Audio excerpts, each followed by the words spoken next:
You've got a former star quarterback, a chaotic late-night incident in downtown Indianapolis, and a news alert that just blows up nationwide. It's the kind of headline you can't help but click on, right? But what if that's actually the wrong story?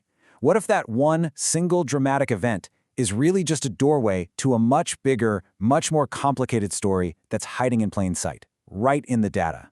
So let's peel back the layers and see what's really going on here.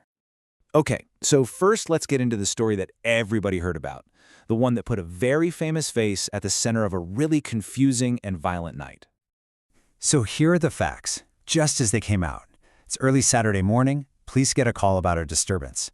When they get there, they find former NFL quarterback Mark Sanchez with stab wounds. He's rushed to the hospital, and at first, things look pretty bad. He's in critical condition. Later, he's upgraded to stable. But then, there's a twist. The police announce that Sanchez himself has been arrested while he's still in the hospital. So what on earth happened? Well, the whole story takes this incredibly sharp turn when the other person involved, a food delivery driver, tells his side to the police. He claims it was self-defense. He alleges that Sanchez was the one who started it all over a parking dispute, that he was the aggressor, and that he only used a knife because pepper spray didn't stop the attack.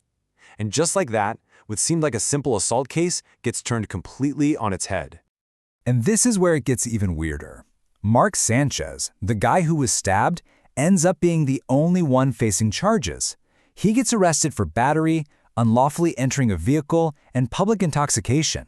Now, they're all misdemeanors, but still, he's the one facing charges. Okay, so this is where our whole story pivots. Because while this one incident is, totally captivating, where it happened is the key.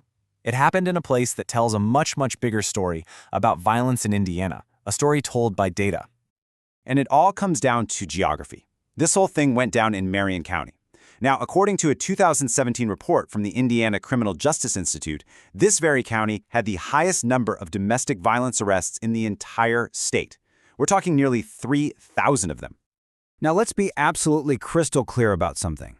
The incident with Mark Sanchez was not domestic violence.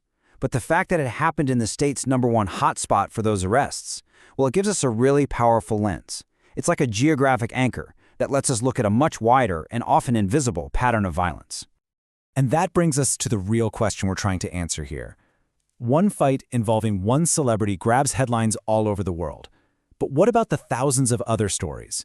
What can the data show us about the violence that happens every single day far, far away from the national spotlight?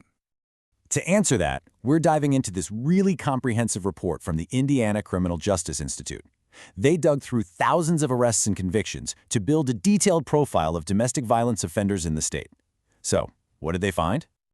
All right, let's zoom out from that one headline and really get into the numbers. What does this report actually tell us about the scale of this problem and, the face of it across the entire state? Let's just start with the sheer size of this thing. In a single year, 2017, police in Indiana made over 11,000 arrests for domestic battery and invasion of privacy.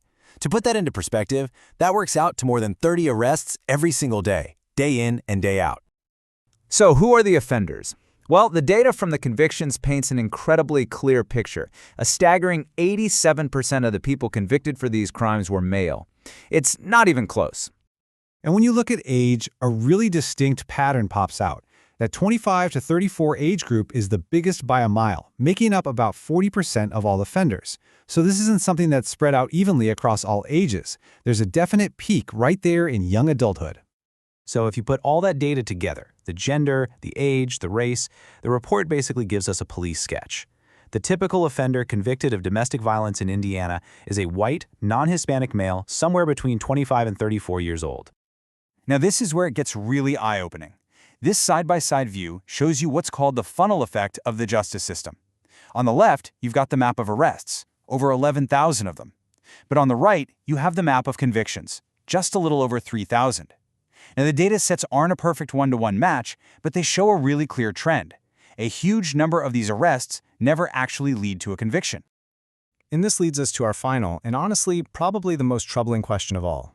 Is the justice system actually fixing the problem, or is it just a revolving door? Because the data on repeat offenses is, well, it's shocking.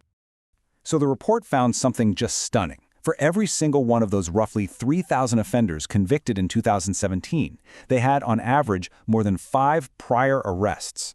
Just let that sink in for a second. These are not first-time offenders, not by a long shot. Let me give you the raw numbers because it's just staggering. Those 3,036 people had racked up over 15,000 previous arrests before the crime that even got them into this 2017 report. That is just thousands and thousands of missed opportunities for intervention. So you have to ask, did that 2017 conviction finally make a difference?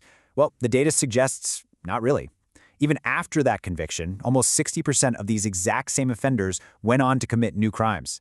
I mean, that is the literal definition of a revolving door.